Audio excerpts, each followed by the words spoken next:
Bonsoir, merci. Merci beaucoup. Bonsoir. Bonsoir. Ah là là, quelle chance.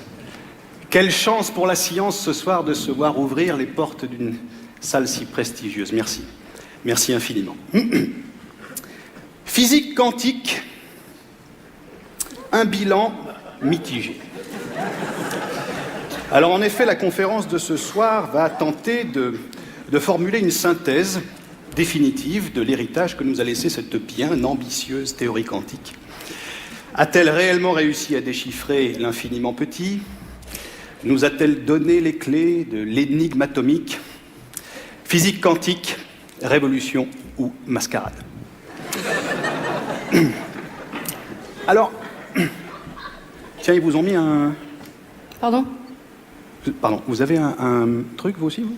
Un micro? Oui. Bah oui. D'accord. Ça va pas?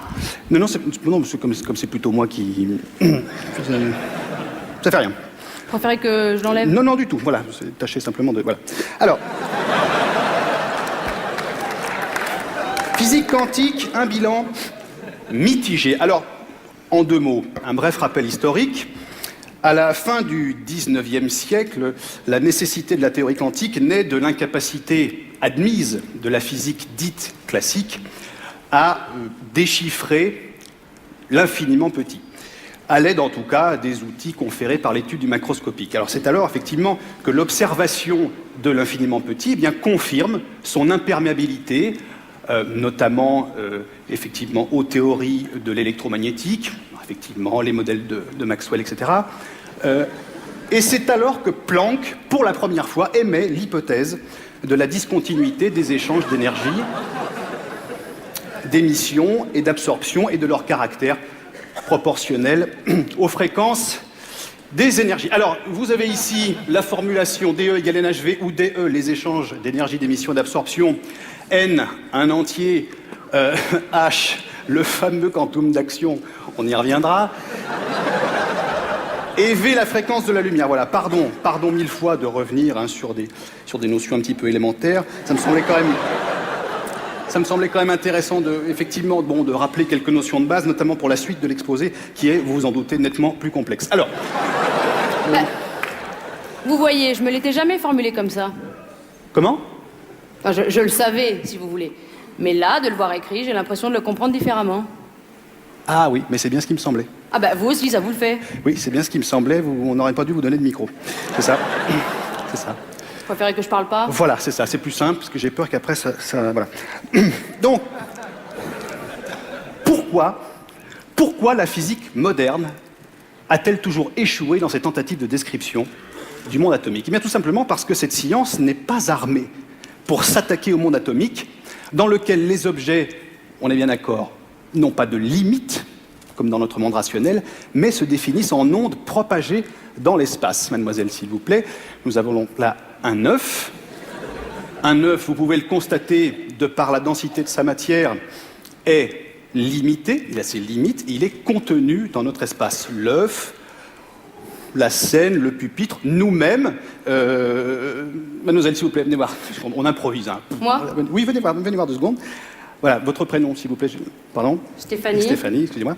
Stéphanie est limitée. Dans l'espace. Dans l'espace. Si, dans l'espace, vous êtes limité.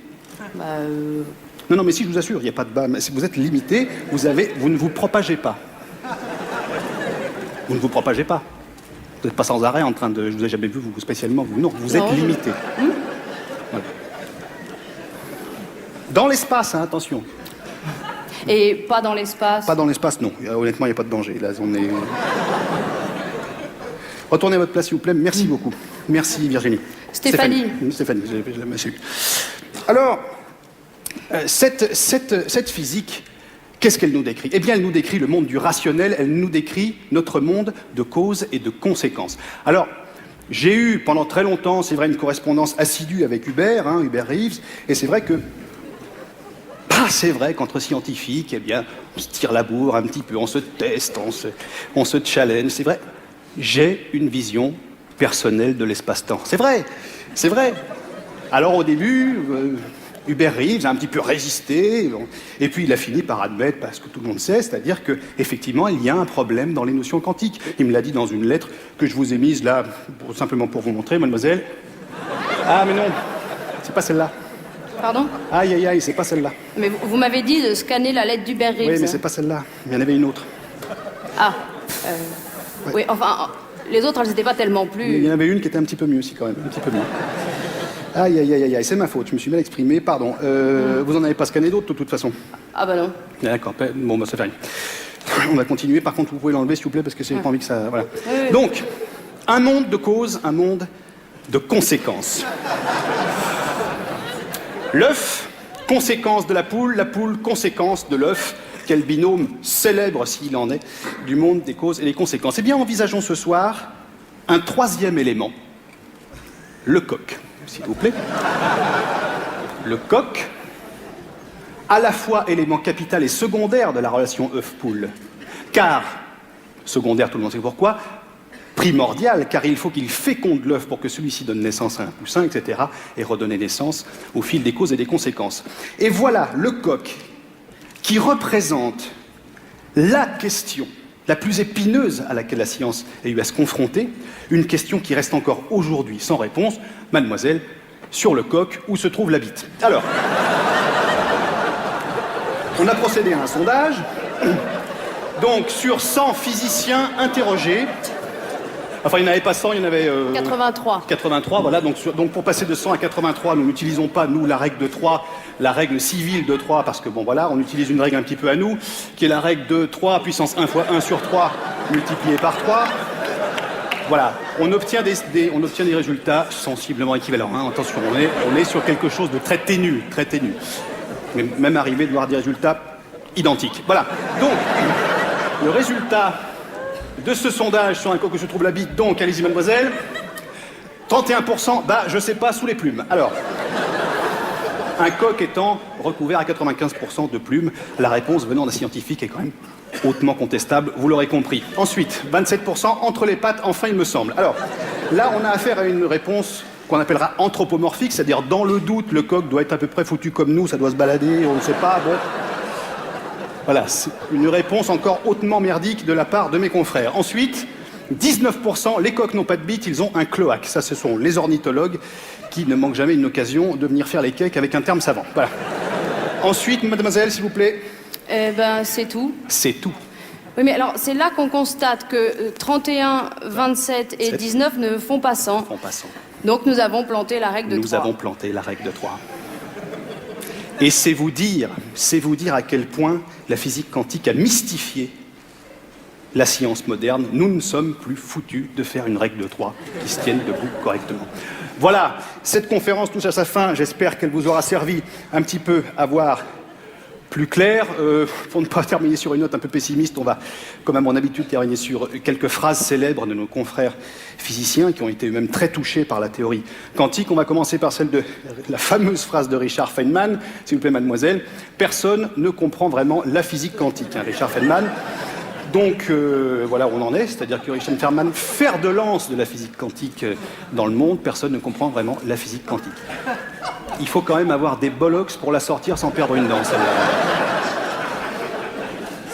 Ah voilà, c'est-à-dire que personne ne comprend vraiment la physique quantique, lui non plus, c'est bien de l'admettre. Non, moi je le connais un peu, hein, je le connais comme ça, c'est vrai, on a bossé sur le même accélérateur de particules à une époque. Gros projet, budget européen, bon, fonds publics, c'est vrai que... Nous, on était au garde à vous avec les équipes, dès l'aurore. Voilà. Richard Feynman arrivé à 11h. Voilà, bien sûr, la blouse dégueulasse, des taches de sauce de kebab de là à là, voilà, c'est tout. Dis, Riri, oh, scoute-toi un peu, essaye de faire semblant de pousser 3 potards, quelque chose, tu prends un ordinateur, tu mets une feuille Excel, rendre des chiffres, quelque chose, que si les gens nous regardent par la vitre, qu'ils aient pas affaire à des romanos, voilà. Mais la physique quantique a coupé absolument tout contact. C'est terrible. Une autre phrase un petit peu célèbre de James Clerk Maxwell, le jour où la communauté scientifique est venue lui reprocher ses travaux sur la relativité restreinte, qui a fait cette sortie quand même mémorable. S'il vous plaît, puisque c'est ça, je me lance dans le café soluble qualité filtre, de la part de Maxwell. Excusez-moi. Voilà où en sont réduits, oui. Voilà où en sont réduits nos scientifiques aujourd'hui. C'est terrible de voir ça. T'as pleuré des types qui tenaient la rampe de la science mondiale il n'y a pas si longtemps. Mais il faut quand même, la conférence est terminée, hein, pardon, excusez-moi, il faut quand même se rendre compte du marasme dans lequel la physique quantique a plongé la science. Parce que vous avez des types qui bossaient depuis 200 ans sur une physique classique et à qui on a dit du jour au lendemain, bah maintenant, ta physique classique, tu rentres chez Mémé, c'est la physique quantique et c'est tout ce qui marche. Alors vous avez ceux qui se sont instantanément convertis à la physique quantique, à la mode. Moi j'appelle ça lécher des culs, excusez-moi. J'estime que quand même quand on a un petit peu de savoir-faire en tant que scientifique, on n'écoute pas le dernier qui a parlé. Et puis vous avez aussi ceux qui avaient un tant soit peu d'intégrité. Et là ça a été le plongeon. Ne serait-ce que physiquement par exemple. Pas du point de vue de la physique, du point de vue du physique. Parce que c'est à partir de cette époque que les physiciens classiques ont commencé à plus ressembler à rien. Et ça n'a pas été Jojo, pardon. Vous prenez par exemple, je ne sais pas moi, dans les couloirs du CNRS par exemple. Est-ce que quelqu'un est déjà allé dans les couloirs du CNRS? Vous avez vu les engins qui se traballent dans les couloirs du CNRS? Habillés comme des vieux à 35 ans, la brioche, les coupes pourries. C'est terrible, c'est terrible. Après 21h, vous y foutez plus les pieds dans la boutique. Hein. Mais moi, quand je vais au labo, mais j'ai les miquettes, je n'ai pas peur de le dire. Ça va que j'ai un ongle CRS, j'ai pu récupérer un zapper, là, vous savez, un truc électrique, comme ça. Je me mets toujours comme ça, je me balade, bon voilà. Ni vu ni connu. L'autre jour, j'y étais, hein, j'étais au labo, je sais plus ce que je foutais. Je prends une fringale, je vais me chercher un Twix à la machine. J'arrive. Putain, il y en a un qui se pointe, dis donc. Je sais pas d'où il est sorti. Un Hollandais ou je sais pas quoi. Il commence. Je sais pas s'il voulait de la monnaie ou quoi. Je lui ai tétanisé sa race, mais bien sûr, mais qu'est-ce qu'on voulait faire? Mais c'est malheureux d'en arriver là. Et ça me rend triste, vous savez. Et en plus, le pire, c'est que moi, je sais pourquoi. Je sais pourquoi. Je sais que c'est la physique quantique qui les a déglingués, ces types-là. Mais vous avez beau savoir ça, quand vous avez en face de vous quelqu'un qui part en sucette à tous les niveaux, eh bien, vous ne pouvez pas. C'est tout. Je vous en ai mis 2 ou 3. La conférence est terminée. Pardon, mademoiselle, laissez-moi faire. Je vous en ai mis 2 ou 3 pour que vous voyez un petit peu l'étendue des dégâts. Regardez. Oh là là, Gerritsen de l'université d'Helsinki. Vous allez quand même pas me dire que ça ressemble à quelque chose.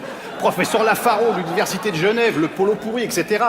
Professeur Webster, la chemise rouge, la veste marron, le fameux duo gagnant de Cambridge. Professeur Matthews qui a fait l'effort d'une photo en plein air tout de même. Eh bien, ça n'y change rien. Il aurait mieux valu le mettre carrément derrière les arbres. On aurait eu encore une chance de s'en sortir. Nitya Sundar de Cambridge, c'est absolument intolérable. Professeur Hendricks, le premier physicien au monde à avoir foutu la tête directement dans un accélérateur à particules. C'est depuis ce jour-là qu'on sait qu'il ne faut pas le faire. C'est à lui qu'on doit ça. Déglingué, une des plus fortes têtes pensantes du pays. Professeur Ripin du MIT, 162 QI, pas foutu de se faire un détartrage. On en est là, c'est à ça qu'on arrive. Je sais pas si j'ai pas eu une histoire avec ce type. De quoi? Oh, ça fait un moment, hein, mais il me semble bien. Hein. Avec Ripin, vous foutez de moi? Bah quoi? Non mais, vous allez quand même pas me dire qu'il a du charme, si? Ah non, c'est sûr. Hein, mais... Bah enfin bon quoi, ça arrive, hein. Ça vous embête? Non. Qu'est-ce qu'il y a? Vous cherchez un jeu de mots avec Ripin, c'est ça? Ripin, de qui le tienne? Non, pas du tout. Absolument pas. Vous voyez, ça me rend triste que vous disiez ça, parce que pas du tout. Je préfère enchaîner. Professeur Tchungi, alors on ne sait pas si c'est lui qui est passé à travers un réducteur turbo, etc., ou si c'est la veste qui déconne, on ne sait plus. Professeur Selkin, atteint d'un syndrome extrêmement rare. Elle est atteinte de ce qu'on appelle, dans notre jargon, la coupe à géométrie variable spontanée. C'est-à-dire... Parce que là, pour la photo, elle s'est débrouillée à faire un tétraèdre à peu près correct. Mais moi, j'ai déjà mangé en face d'elle dans un séminaire. Elle est partie sur un solide à 20 faces, 30 faces. Elle a été obligée de quitter la table. Voilà, on en est là. Et c'est terrible. Oh là là, professeur Matthews de Stanford University. 20 jours dans une cage à ultraviolet. Ils ont réussi à le réanimer. Ils l'ont réanimé, d'accord. Est-ce que ça valait bien le coup? C'est là que j'ai envie de poser un petit peu la question. Rapeski, on ne comprend plus. On ne sait pas si c'est le croupion, le jarret, on ne sait pas ce qu'on a, on ne comprend pas ce qu'on voit. Donc ça, c'est terrible. Voilà, Andropoulos de Stanford University. Alors attendez, Andropoulos, c'est encore plus spécial parce qu'à Stanford, il y a un règlement intérieur des plus précis qui nous dit, article 77, il est rigoureusement interdit aux enseignants atteints de calvitie de type alopécie androgénique de se laisser pousser une mèche unique de 15 bornes de long sur un seul côté de la tête en vue de la rabattre sur le dessus du crâne. C'est interdit.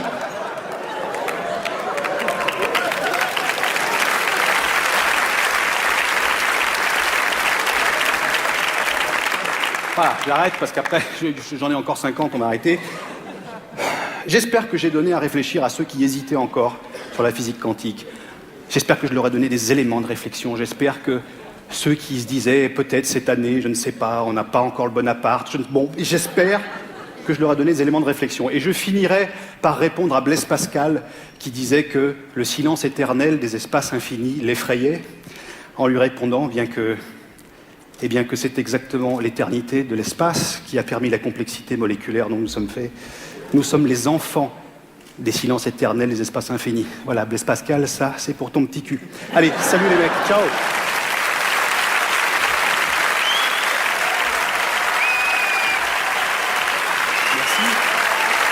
Merci beaucoup.